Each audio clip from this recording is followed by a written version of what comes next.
Good morning, guys. It's Miss Mary getting it in. It's supposed to be like 75, 80, 75 in an hour from now. 70 degrees out here. And it's supposed to be like, supposed to get up to 90 today. So I called my walking buddy and it didn't work for her. So guess what? My body, my choice. My body, my choice. Are you gonna go or are you not gonna go? And I'm out here. I gotta get these 3 miles in. Why? Because I gotta be around so I can talk to my TV friends, my tribe, and my village. And I need to be healthy to do that. I need to be on point. My mind needs to be sharp when I'm dealing with you guys. Just coming in to say good morning. Okay, had to pause the video for a minute to see if somebody needed my help. But anyway, so life is life, and we just have to accept what life deals us. You know what I mean? Sometimes it ain't always pretty. Sometimes it's not always what we deserve. It's just what happens, you know? So, but the one thing that Miss Mary has learned, whether I get my flowers here or not, Miss Mary gonna live her best life. I'm gonna keep it pushing. I'm gonna keep it moving, you know, because we can always, I can remember with my mom, like I told you guys on here, I lived with my mom from birth to 2, but I don't remember that. And then I lived with my aunt until I was 12. I didn't go live with my mom until I was 12 years old. But I can remember feeling so disconnected from her. You know what I mean? And not bonding with her, you know. And I can remember my husband kept saying, like, you need to fix the relationship between you and your mom. You need to fix the I'm like, what are you talking about? And I can remember when we were dating. And we had got serious that, you know, it was like, yeah, we're going to get married. Because the first time he asked me out on a date, and we went to the steakhouse, Mr. Steak, first thing I asked him is, what's your intentions? He goes, what? I said, what's your intentions? Because I ain't that kind of girl. I'm the marrying kind. And if you're not interested in marriage, let me finish this steak and you can go and I can go too. So that's the way it was, you know. And I can remember my husband telling me, well, how's your relationship? You know, how's things with your mama? When he realized that me and my mom wasn't close and we didn't have a relationship, you know. But thank God, before she passed, we were able to mend that, you know. But during that time, we didn't have a relationship. And he was like, I need you to fix that. I'm like, who are you talking to? He was like, because I don't want to marry you and you have issues with your mom as far as you're concerned. And whatever your mom issues is, that's her issues. But as far as your issues, he said, because Mary, I don't want to live with anybody who, if something happens to your mom and you have to deal with all this stuff. I don't want to deal with, you know, stuff that could be dealt with right now so that, you know, we can live a good life. And, you know, he was right. I might not be saying this all right. So, you know what Miss Mary said? Eat the meat, throw out the bones, because I might not be wording this right. I am out walking, trying to get my 3 miles in. But he wanted me, I think basically, if I could just sum it up, he just wanted me to be healed from all past hurts with my mom and stuff, you know. And I was telling him, you ain't got nothing to do with that. He said, yeah, I will. He said, because if I marry you, I'm going to be the one who's going to have to pick up the pieces and deal with you if something happens to her. So while you're on this side and she's on this side, let's try and fix or repair whatever we can, you know. Another thing I've learned too is a lot of times, if you're a mom or a sister or brother or something, if you can fix it, fix it. You know, it's better to fix things Now then they have to do damage control. Because when you got to do damage control, plus fix it, and you got to go back, way back, and dig up all that stuff, it takes a lot to do that, to go back and dig up all those past hurts and all the things that cause you misery and strife and pain. That takes a lot.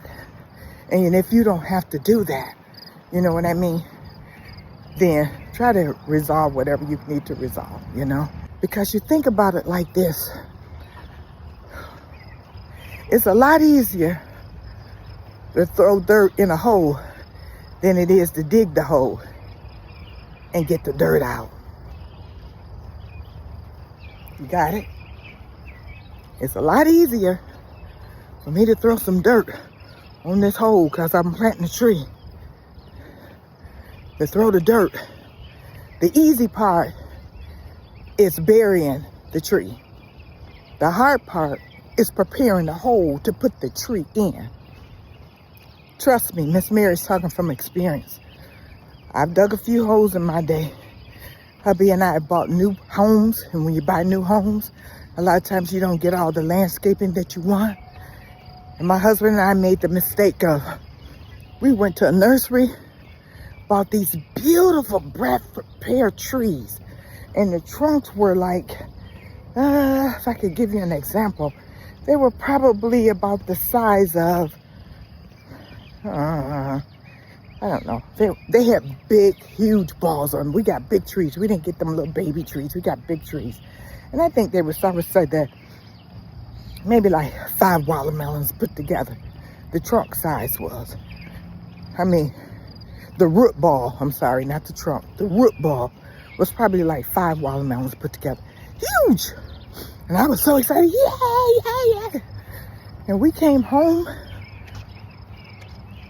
put them in the backyard. Now we got to dig the hole. Now don't forget, the hole needs to be double the width. And they say you don't have to go as deep as we used to go. Like we used to go real deep. They say you don't have to bury it as deep, but it's got to be wide. Hubby and I were struggling. We were on a struggle bus. It was a challenge trying to dig those holes because we had already bought the trees. What is Miss Mary trying to say? I found out it would have been better had we dug the hole first. And even if we had dug the hole and the trees that we picked didn't need that big of a hole, it's a lot easier throwing that dirt back in that hole than it is taking it out. So, just a little food for thought. Miss Mary don't want to keep rambling here. I'm not really rambling. I'm dropping nuggets. You just got to pick them up. I'm saying something. Don't think I'm just out here. I'm saying something, but you just got to read between the lines, as they say. You know what I mean? Or better yet, eat the meat, throw out the bones. What is Miss Mary saying to you? What are you taking from this? You know what I mean? Because everybody's perspective is different. Everybody takes something different. You know, like me and my husband, when we go to church, when we come home, we say, well, when the pastor preached, what did you get from it? He always gets a different version than I did. And that's okay. As long as you take something from these little nuggets that I drop and apply it to your life. Use it. You know, get your tool chest going. Remember I talked about the tool chest and having things in it? You might not need what I'm saying today. It's a lot easier to put dirt back in a hole than it is to take it out. But you might need it next week or the week after, whenever you need it. You just apply it to your life. Just think about it. Whatever. And if you're not a priority to somebody, don't worry about it. It's all good. Because you will be a priority to somebody. If you're not a priority to your family members, you're not a priority to the people you love and you've poured into, you know what I mean? Your sisters, your brothers, your cousins, you know, one thing I'm gonna say this too, and then I'm gonna get off of here because I love talking to you guys. I remember my uncle, he's gone, he passed away, Uncle Edward. And I remember one time he told me, he says, it's a funny thing.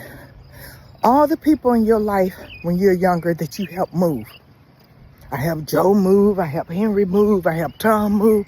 Then when it becomes your turn to move, you're thinking, I got Tom, I got Joe, I got Billy, and I got Henry.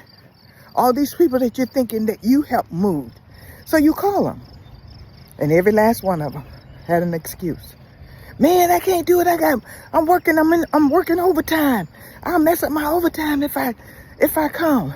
Man, my kids got a recital. Man, my wife is going in the hospital. Man, I wish I could, but I threw my back out.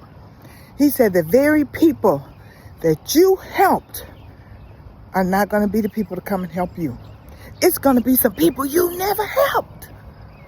Hey, Lucas, man, I'll be there. Count on me. You going to have some pizza? What you going to feed us? Yeah. Hey, Michael, man, count me in. I'll be there. And that's life. The people you've helped, the people you've poured into, might not always be the people that's going to refill your cup. It might be somebody you don't even know. Even like on this video, Miss Mary pouring something into you. You don't know me, You're getting to know me. But I'm not your mom. I'm not your cousin. I'm not your sister, the ones that you've helped, the ones that you've given everything. You know what I mean? The ones that you've had their back. But it's all good. It's all good. So anyway, we're doing life, right?